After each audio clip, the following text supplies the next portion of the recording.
step forward.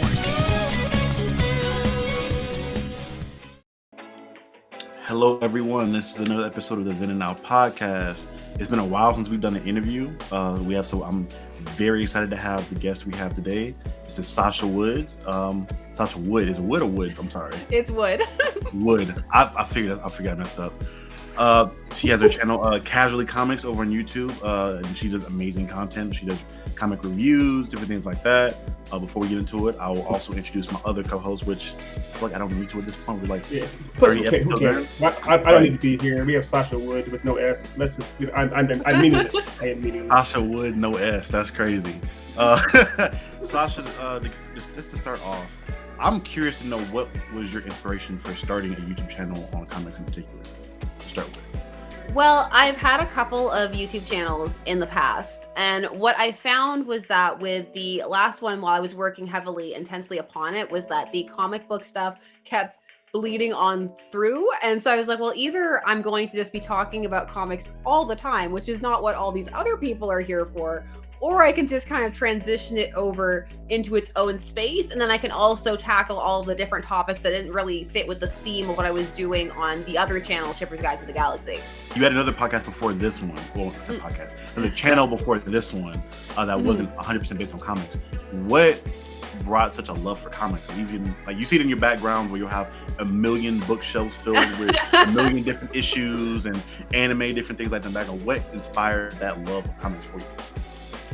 I think I got into comics like through stages. Like I've talked about in a couple of my videos a few times that I read a few when I was younger. They were around. My dad read a lot of comics, and so they were there, but I watched more of the cartoons when I was younger. But I was always curious to know more about the comics themselves. And so when I was going to university, my bus stop was right by a bookshop. And so one day I was standing there, I would go to the comic book section like every day and stare at it and just stare at the Batman section specifically. I was like, this is where I know I want to be, but I don't know what to get. And so finally one day I just cracked and I picked something up, and it was Hush. Hush was the first one that I bought with my own money because I flipped through it and I was like, I recognize all these people.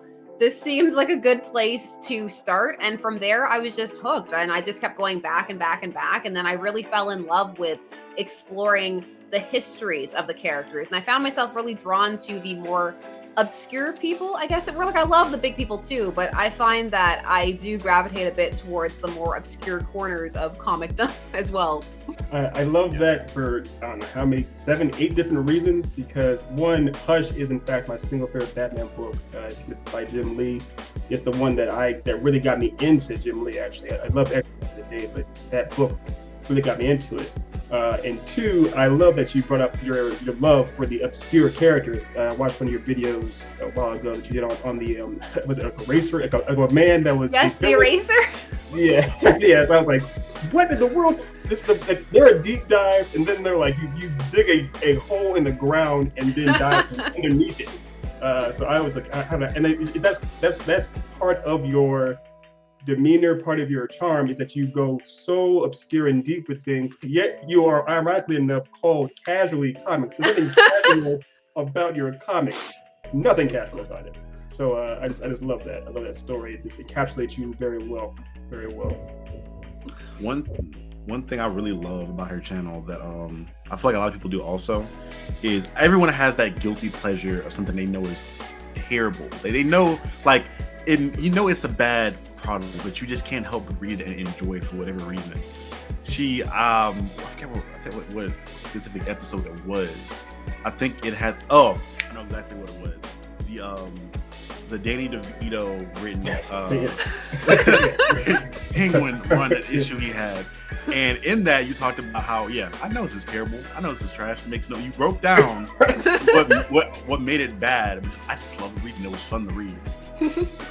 If you had to pick one, what would be your favorite issue of a comic or anime or whatever that most people would see as being a horrible product, but you just love reading it or watching it or interacting with it? There's a lot of them for me. There is a lot. I'm very much I enjoy what I enjoy, and it being good is sometimes a factor, but it doesn't have to be the main factor of why I'm enjoying it. And I did a video on one of my favorite ones, which is Catwoman, Guardian of Gotham, where they just take Batman's origin and give it to Catwoman for no reason. And it's also drawn in the most cheesecakey fashion of all time. And then they draw a like vampire looking Batman who's having way too much fun. He's smiling and laughing on every panel. And I adore it. It's a mess. It's not good. And there's so much wrong with it. And all the critiques that people bring up against it are valid. But I just have such a good time with it every time I read it.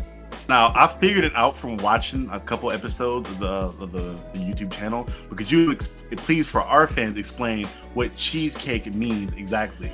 What that term means? I figured it out through context clues, but elaborate for me, please. Cheesecake is a little bit like fan service, where you have drawings that are emphasizing usually female proportions.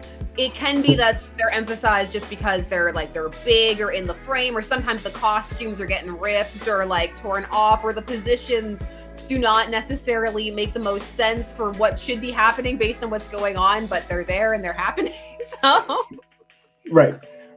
I love it. Another thing that's popular on your channel that you do a lot is you have headcanon and theories about things. You kind of postulate things and you discuss them more or less to yourself, and also fans can respond.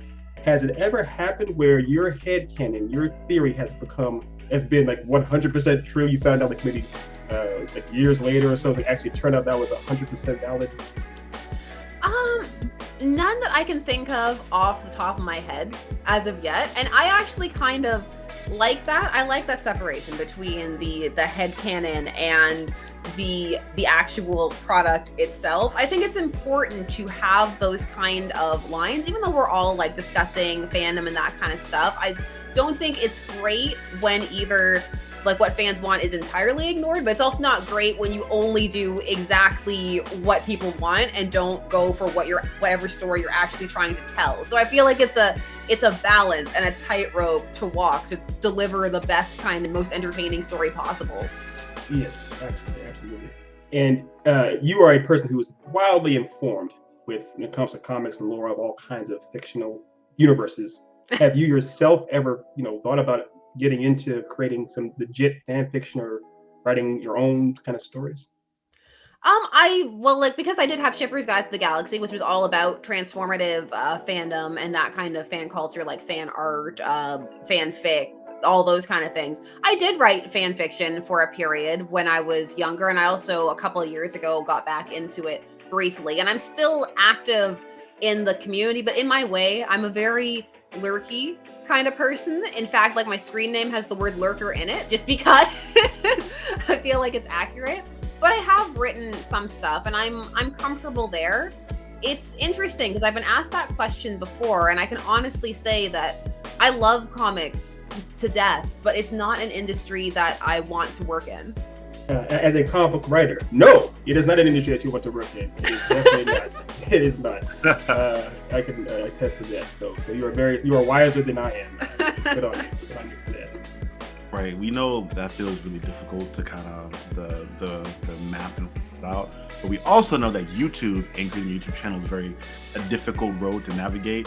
What would be some of your biggest challenges you had when you were initially starting channels? And like, was it the scheduling, the editing process? Do you handle that, et cetera, et cetera? I guess just having time to do it, because until recently, I always had a full-time job on top of working on the channel. And now, knock wood, I have some wood here, or myself, that is my full-time job. So it was always finding a balance. But as for the editing and stuff, I was an editor and still am. I mean, I guess it's weird. I don't know what to classify myself as. I'm like YouTuber? I don't know. I know it's a job. It doesn't sound like a real one. But I was a post-production editor, so that part is fun for me. I genuinely enjoy editing my videos, and I wish that I had more time to do some of the more intricate things that I would do, but it might be good that I don't, because you can just fall into a hole and spend hours editing 3 seconds worth of footage if you let yourself. So what would be some advice up and coming YouTube or content creators, what would be one thing, a piece of advice you would give somebody? It's just, they're starting out fresh, they have a theme they're going about. What would be the first piece of advice you give them? The first piece of advice I would give them would be to be genuine and stick with something that you enjoy. Because there is this saying, I've heard it a bunch of times, that if you do what you love, you'll never work a day in your life. And like, that's not true. That is not true. Even if you love it, it still is work. Like anything you have to do as an obligation starts to feel like work. But the thing that helps you stay motivated to do it is a love of it. So make sure that it is something that you genuinely love. And this is advice that I do not follow, but I would if I could. You should have a schedule. A schedule is good, whether it be an upload schedule or just a schedule for yourself for when you're going to work and what you want to get done. Planning things out is incredibly helpful. And it's not about beating yourself up if you miss deadlines. It's just about knowing what you're trying to do and what you're working towards, like having goals, basically. Absolutely. And speaking of that and giving advice to up and comers, I know that you have two young daughters, two young children. Is there, when it comes to reading comic books, I know that you took one of them after the pandemic recently into the store for the first time. What is it like seeing a young person have an interest in something that means so much to you? Actually seeing that kind of you passing that on to the next generation in a way. It's just interesting seeing what she gravitates towards, and what she likes. Like, I'm personally interested in channeling. If she likes it or if she doesn't, it's completely up to her. But it's nice to see what she's picking and what she's liking. And recently, the other day, she took one of my Superman Batman books and she's like, "You said I could look at it. That means it's mine forever." I'm like, "That's not what it means." Oh God. But she has good taste, though. She has good taste. I'll definitely say that. Yeah. As bad as that's my logic at like when I was like 10 getting into comics, like, you said I could look at it, so therefore it's mine now. I own this. I may or may not give this back at all. One thing I'm also obviously I don't know if it's a huge thing on your channel because I've just been diving into it in the last 2 days, but your wigs, you always come in with the most flamboyant, colorful, dope wigs. Where did that kind of start? Like, I know this is kind of off topic from the comics portion, but I'm just interested as like a fan. Like, where did the love? Strong wig game. Strongest wig game I've ever seen. Hey, we do tangents. It's like, I've always enjoyed wigs.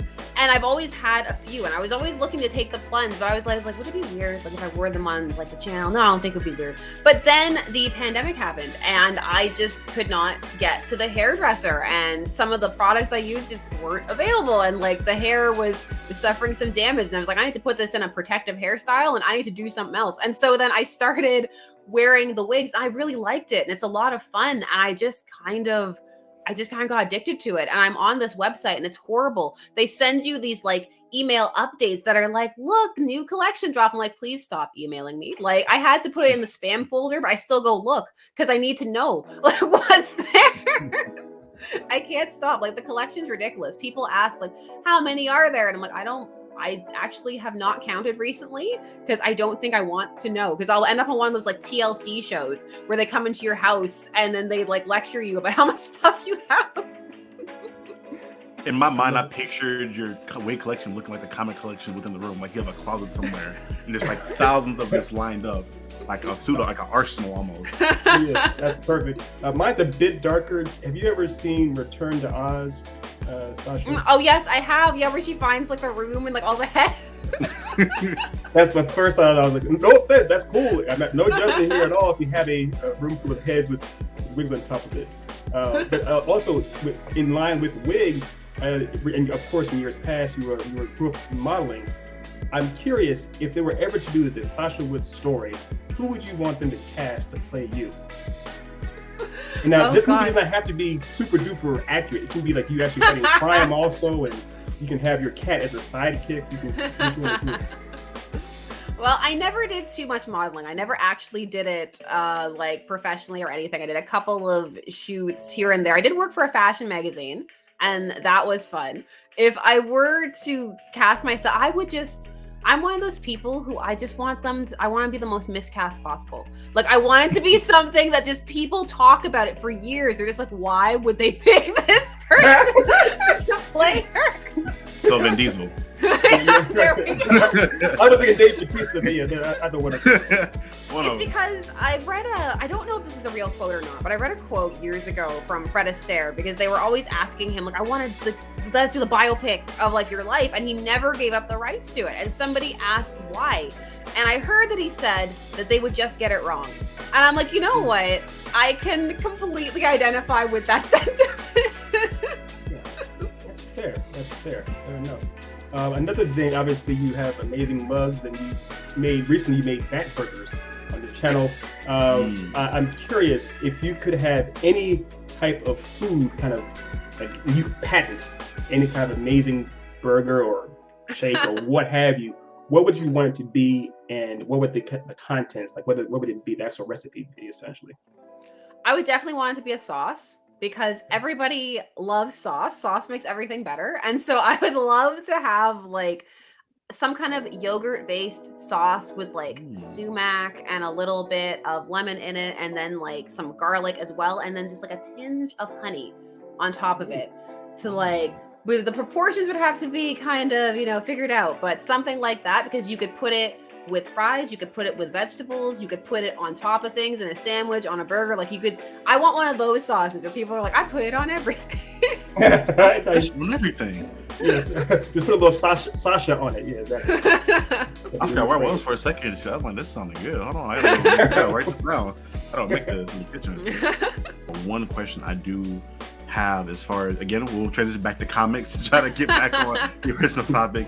But you spoke about how Hush was your first introduction to comics. What run do you feel like is your favorite run, whether it's an issue or a full run or a particular genre of what is your like favorite comic when you imagine your go-to comic? My go-to comic. That's a hard one because I feel like it changes a lot. The things that I have on my shelf, they're there because they're things that I reread. Even if I don't like them, there are things I have on my shelf that I genuinely do not like, and they will stay there forever because I feel like, I don't know, not liking them is just part of the experience. It's hard to explain, but I go back to a lot of things. But now thinking about it and seeing it in the background there and looking at it, I would say probably Astro City.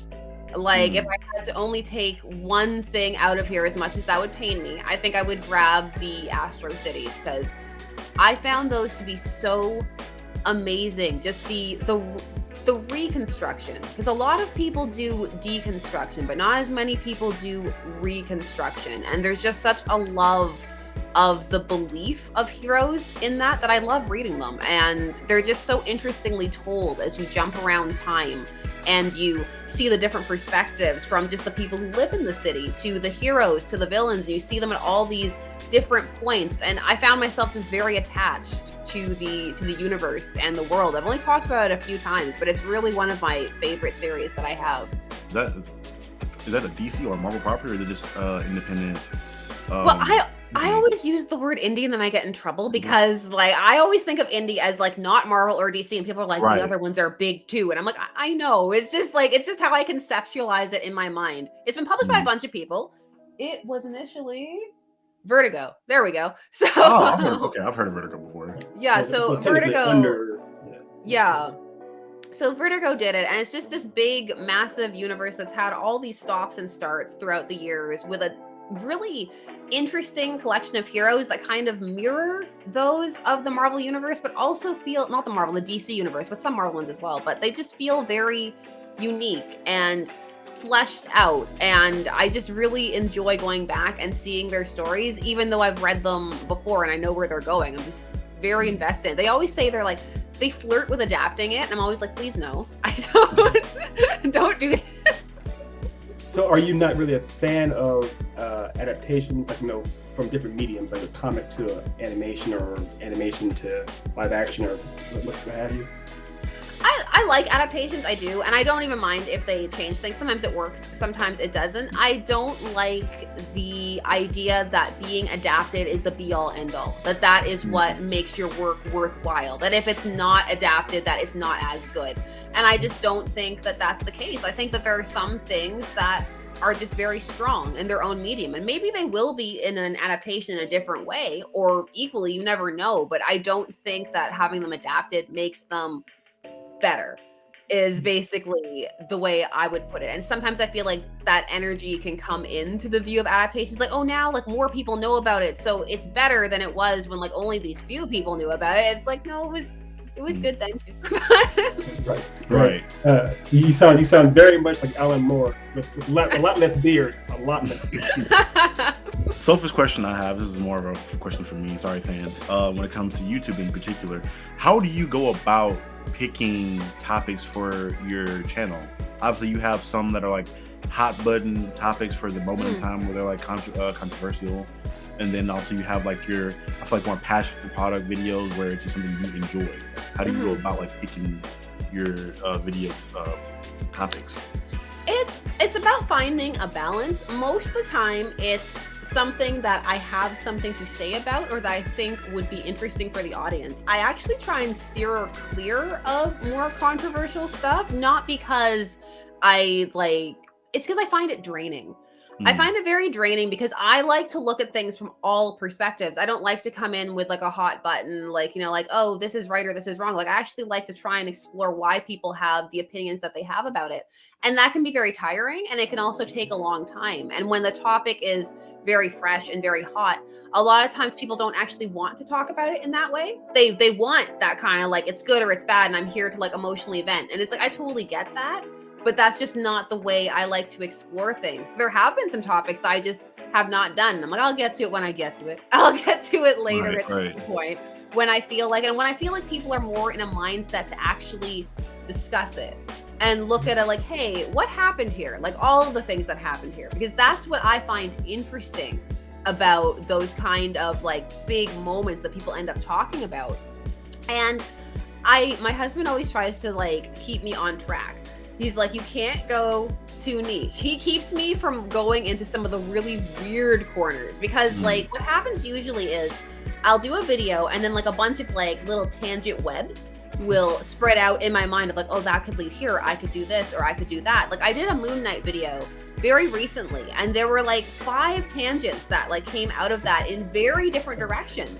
There was, oh, you could keep going and look at his first actual solo series. You could go to that Defenders issue where he stops somebody with a beer can. You could go all the way back to the original Werewolf by Night story from the 1950s. That's 5 pages. And that very nearly happened because I was so invested in like this 5-page story.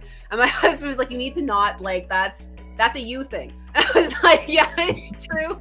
That is a me thing. Then I found the comic book journal where Bill Sienkiewicz and Neil Adams had like the fun like back and forth between each other that fans did not take as fun and thought like they hated each other and all of this stuff. So it went off in a whole bunch of different directions. But then at the same time as the days passed, I'm reading all these other things. And so then I read which one was it that I read that I saw that day that was writing a comic and I was like, well, I've got to read this. And then it came out and it was just so strange that I was like, I can't not talk about this. Like, what is he doing? But I think that is the beauty of your channel is these are things that a vast majority of people would never even hear about. Like it's so far off their radar, it's unheard of. So it's I'm glad you bring these things to our attention. And once you have such a unique style of actually making them very palatable and engaging. So as bizarre or niche as they seem, they are, it's a lot of fun to get into. I mean, I watched that video on Pencil Man, the eraser guy. It's actually fun. So yeah, so keep doing what you're doing. No, thank you. I appreciate it. No, thank you for doing the research. Another thing, obviously, we talked about like your wig game, how your wig game is on point, but you actually have started doing a little bit of cosplay at times as well. Another one of your videos you've done before, you wore like the Sue Storm outfit before, and you recently did a vampire. Funny, that wasn't a cosplay. Everybody just thought it was. It's so close. It's cosplay. I didn't even think about it. It's so funny, and everybody was like, "Why are you dressed as Sue Storm for this whatever video it was?" That was like, I was like, "Oh, oops! I didn't even realize." No. It looked you like Fantastic Four PJs on or something? Yeah. Basically. And recently you did one too, where you were basically talking about vampires. You had like a dark lipstick on and like a different frames, different glasses, different frames on too. Oh yeah, the round glasses. I have 2 glasses, and I just decide which one I wear based on what suits the wig better. So. No, it's great. But do you ever think that you would get into like doing? Is there any possibility that you would get into doing some cosplay, or is that completely off the table? I don't mind cosplay, but I really like cosplay, and like I love watching those videos where people transform themselves entirely into the person. I like watching crafting videos as well, where like people build the swords and the shields and that kind of stuff. Mhm. So I don't think I would be able to get enough into it. Like I would always feel like I was pretending. Like there are these people who have like proper cosplay, and I'm like dollar bin cosplay. Is like how I would feel about it. I like the level of dressing up that I do. And it's like, you never know, like who knows what the future holds, but it's definitely not a focus because it's another, I view it as like another rabbit hole, and I know myself, and I'm like, then will just be another channel, and like that will just be all of it. Like there's already like the dream I have in my head of the gaming channel, which is why I haven't played the Black Sad game on my channel, because I'm like, that's the gateway. The gateway is playing the Black Sad game. How long did it take you to like compile the list of information on the history of maybe like most recently when you talked about Stan Lee like forgetting about approving the death of Gwen Stacy or something like that? Like how long does that take you to find that information and then to fact check that information, make sure it's correct? Not that long personally, but I think it's because I'm a big nerd. I'm that person who enjoyed research and papers in school. Like when we were going to university, I was the person who was like, I can't wait to write papers. And everybody looked at me like, what's wrong with you? And I was like, yeah, I can't wait to go to the library and research. So what I tend to do though, is if I find something really interesting, I save it. And I save it for like the future, because that way when I do eventually get to one of the many things on my list, I already have like a bunch of the quotes. I already have the interviews, because there are just some things that I know already that are interesting to me that I want to talk about. Like for example, when I do eventually do that Hal Jordan Aricia video, which is getting closer and closer and closer, I have so many quotes for that already, and I've had them at this point for years. And I'm like, that sounds strange, but I also have a bunch of interviews saved from people, so that I have quotes from that. And just because you never know. And I'm like, I don't ever want to lose anything or like forget anything or not have the bookmark. I get really intensely into things. And so in the coming months, both my children will be in school if everything goes well with like restrictions and pandemic and all of that kind of stuff. And then my time's going to open up. And so then I'm really going to see what I'm going to be able to do in terms of how much content I can produce and how long some of it's going to be. Because some of the stuff I haven't done is because I have the scripts, but I know they're probably going to be videos that are over an hour or so long. And so I need the time to be able to commit to them. And I'm really excited to get to some of them, because some of them are going to be a little strange, I think, in a good way. I understand how long it takes. How many takes do you normally do when you go into a video? Because my first video essay we did on the Cowboy Bebop, I had maybe like a 3-page script, and it took me 50 tries in each section I wrote to make sure I got out what I said. Even then I was like, It depends on the day. Like some days I find like you're in the zone and it just goes way faster than you expect. And other days it's just like, again, like you said, it's 3 pages. You're like, why can't I do this? It's been, like there's nothing here to be taking this long. On average, for an average length video, which I would say would edit down to being maybe about 15, I will take that as the average. I'll probably have about twice the amount of footage. So maybe about 35 or so minutes, and then that will edit down. And then that will all just depend on whether I had a line that was a tongue twister, or if I decided midway through that I hated the voice I was doing for a character and decided to give them another one, which is usually a whole section of me just saying the line like over and over again in different ways. That's another big question I have.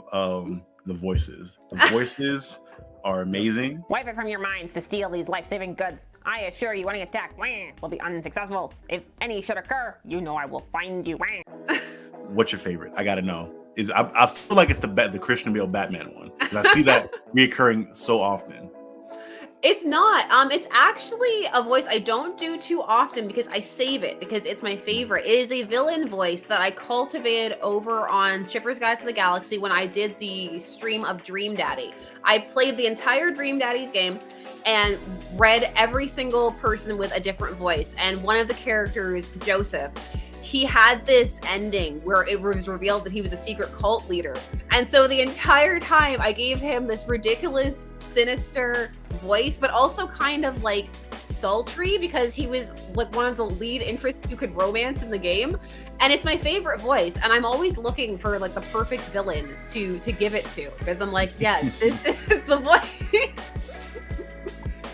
Oh, also, actually, another one would be the Flash voice I did for Tangent Flash when I gave her the really, like, Valley Girl voice. For some reason, I don't know, it just ended up really working, and it's now one of the favorite voices that I've given anybody. Yes, their voices kill me. I'm just the favorite. My all-time favorite one is I think it's one of the most recent videos with the Danny DeVito. Every time I heard that, I was like, "No, she did." I had to go watch a video of the original Tim Burton movie. Make sure, did he really talk like that? I was like, "Did he do that?" Well, it wasn't nearly as amusing as hers. It wasn't nearly as amusing. Oh God, it kills me. Look, it kills me. I can't. Oh God. Real quick, I know you're pressed for time. I won't keep you too much longer, but you're obviously a fan of Sandman. And in that book, they had it where Neil Gaiman said that there were multiple artists and teams that worked on the different stories. Mm-hmm. If you were to pretty much make let's say like a Mount Rushmore of artists and teams to craft one of your books, one of your stories, do you already have those artists in mind as to who you want to work with?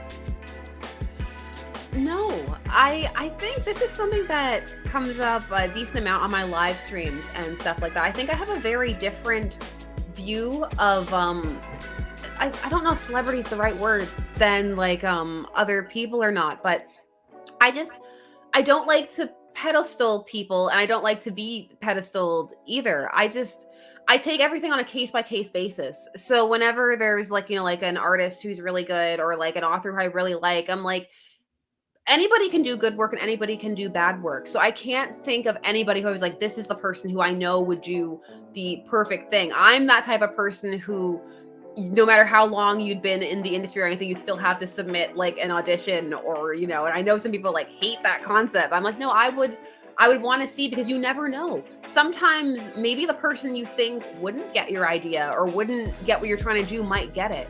And then if you go in with such a specific mindset of like, no, this person has this style or they do this, you might miss that person who's actually perfect. So if I were to ever find myself working with a project, I'd be open to absolutely anybody, even people who have produced work that I don't particularly care for, if that answers the question. Mm-hmm. And absolutely. And I feel like that's actually a better answer. Because it's actually, you're saying to anyone and everyone, try your best. You never know what might happen. So I love that, as opposed to being so elitist, which is great. It's great. It's a great perspective to have. Absolutely. All right, Sasha. So this is the game that we're having here that I cut Dev off before. This is either or, and either or is the hypothetical situation that I pose to either my co-host or a guest, which is where I simply ask you either or about two different situations. Now, in this particular situation, because you have an overwhelming amount of material and choices and things, I thought I'd break it down to a very, very simple question. If you were to be sent to a desert island, you could only choose one anime, one graphic novel or comic book, one manga, and one movie, what would they be? One of each. Okay. So, oh my gosh, and now of course I'm blanking. There we go, I got it. Okay. The anime that I would want is one that I really like that I've never been able to find to actually get for myself properly. It's called Onisama-e. I absolutely love it. It's a coming of age story about this girl going to this all-girls school as she discovers all this stuff about like crushes and the social dynamics of the school, and it's just really beautiful. It was also really deep and had a lot of dark themes, and I saw it when I was a teenager, and I go back and rewatch it all the time. and no one's ever heard of it, but I would take that one for sure. If I was gonna take a comic, I would take the Astro City. I would specifically take the first one. I would take the first one. Life in the Big City would be the one that I would take. If I had to take one movie, oh, that's hard because my love of I love a lot of different movies for different moods. I think I'd take Singing in the Rain. I would take Singing in the Rain. And if there was one manga, I'm gonna be really basic. I'd take Berserk. Thank you. That's also the right answer. I've seen that in the background in a lot of videos. I'm like, man, I wonder if she's read that whole thing. I mean, that was a subconscious thought I had when I've seen it in the background for at least 3 different videos now. That's validates me. But I guess last question, best off the bat. Do you think that Griffith did anything wrong? Why are you doing that, man? I've seen so many videos about. Why are you like this? I apologize for everything. I apologize for myself entirely. I think that Griffith did things wrong, but not according to his own philosophy. So I think Griffith did things wrong for other people, but I don't think Griffith did things wrong for Griffith. So you are a scholarly diplomat, man. Well done. Well played. Well played.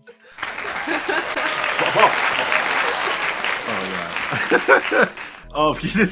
To wrap things up, could you please tell our fans where they can find you, your channel, your social media, all that good stuff?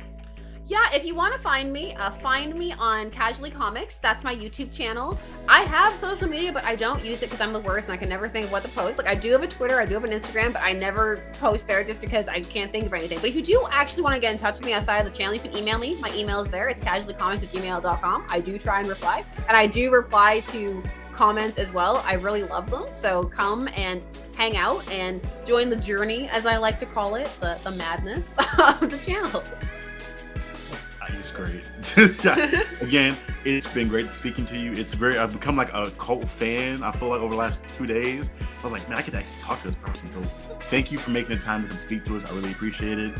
I'm pretty sure Ethan does as well. Oh yeah, I told her before. For those who don't know, Sasha interviewed me quite a few months ago. I told her I was a huge fan of hers back when she was on Top 10 Nerd. So you already know I'm a huge fanboy of yours. It's a surprise. So thanks again. I can't thank you so much for inviting me to come and chat. It was a lot of fun. Yes, ma'am.